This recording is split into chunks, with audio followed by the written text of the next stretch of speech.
Negative sentences. So negative sentence అంటే ఏంటి? కాదు లేదు అని చెప్పడం నెగిటివ్ కదా. సో ఇప్పుడు పాజిటివ్ సెంటెన్స్ ఒకటి రాద్దాం, దాని నుంచి నెగిటివ్ సెంటెన్స్ అంటే ప్రాక్టీస్ చేద్దాం. సో పాజిటివ్ సెంటెన్స్ ఏంటి? ఇక్కడ పాజిటివ్ రాద్దాము. సింపుల్ పాస్ట్ కంటిన్యూస్ లో పాజిటివ్ అండ్ పాస్ట్ కంటిన్యూస్ లో నెగిటివ్ రాద్దాం. ఓకేనా?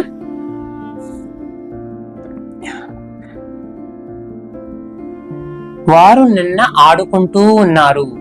దానికి నెగిటివ్ వారు నిన్న ఆడుకోవటం లేదు. ఇంతే కదా నెగిటివ్. ఏదైనా పాజిటివ్ ఆడుకుంటున్నారంటే లేదు కాదు అని చెప్పడమే మనకి నెగిటివ్ అన్నమాట. సో ఇక్కడ ఎగ్జాంపుల్ ఏంటి? వారు ఆడుకుంటూ ఉన్నారు, వారు నిన్న ఆడుకుంటూ ఉన్నారు. దాన్ని నెగిటివ్ వారు నిన్న ఆడుకోవటం లేదు. దీని ఇంగ్లీష్ లో చెప్పండి. పాస్ట్ కంటిన్యూస్ కదా, ఫస్ట్ సబ్జెక్ట్ రావాలి. వారు అంటే వి, అది దే తర్వాత వజ్ కానీ వర్ కానీ రావాలంటే దే వర్. ఆడుకుంటూ ఉండడానికి ఏమంటాం? Playing. They were playing yesterday.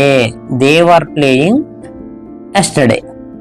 ఇదేంటి positive. They were playing yesterday, వారు నిన్న ఆడుకుంటూ ఉన్నారు. ఇప్పుడు వారు ఆడుకోవట్లేదంటే ఏమేమి యాడ్ అవుతుంది? నాట్ అనేది యాడ్ అవుతుంది. అంటే దే వర్ తర్వాత నాట్ రావాలి. They were not playing yesterday. They were not playing yesterday. ఇప్పుడు స్ట్రక్చర్ రాద్దాం. పాజిటివ్ సెంటెన్స్ స్ట్రక్చర్ ఏంటి మనకి? సబ్జెక్ట్ వచ్చి వజ్ లేదా వర్ వచ్చి వెర్బ్ వన్ వచ్చి దానికి ఇంగ్ ఫామ్ వస్తుంది, చివరిలో ఆబ్జెక్ట్ ఉంటే వస్తుంది ఆబ్జెక్ట్. ఓకేనా?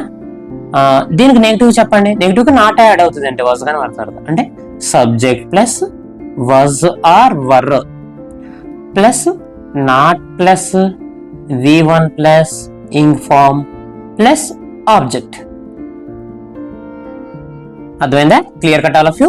నెగిటివ్ సెంటెన్స్ స్ట్రక్చర్ అంటే, నెగిటివ్ సెంటెన్స్ యొక్క స్ట్రక్చర్ ఏంటంటే మనకి పాజిటివ్ సెంటెన్స్ తెలిస్తేనే దాన్ని కంపారిజన్ చేస్తూ ఎప్పుడు నేర్చుకోవాలి మనం. ఇది పాజిటివ్ సెంటెన్స్ స్ట్రక్చర్, ఇది negative sentence.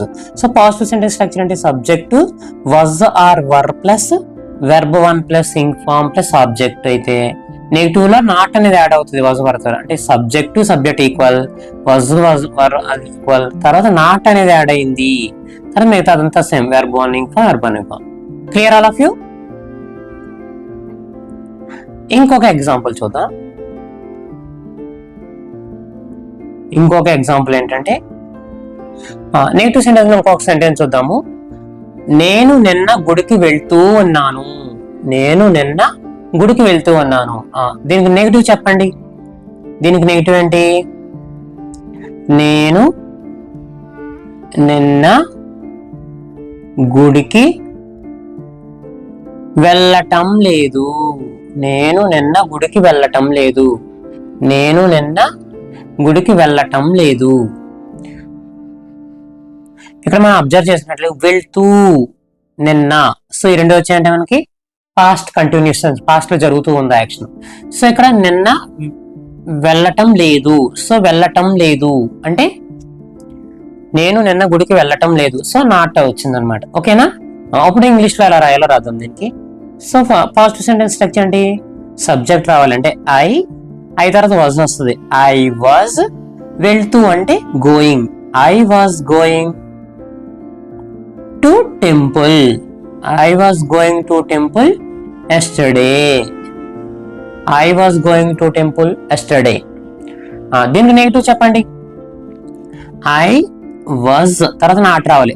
I was not going to temple yesterday. నేను నిన్న గుడికి వెళ్ళటం లేదు. ఓకే, అంటే structure subject plus was or were plus verb one plus ing form last లో ఆబ్జెక్ట్. ఇది positive sentence structure. Negative sentence structure ఏంటి? సబ్జెక్ట్ వస్తుంది, తర్వాత వాజ్ ఆర్ వర్ సేమ్ తర్వాత నాట్ అనేది ఒకటి యాడ్ అవుతుంది నెగిటివ్ సెంటెన్స్ కి పాస్ట్ కంటిన్యూస్ టెన్స్ లో, తర్వాత verb one plus ing form. ఇదంతా సేమ్ టు సేమ్ దానికి దీనికి. Clear all of you?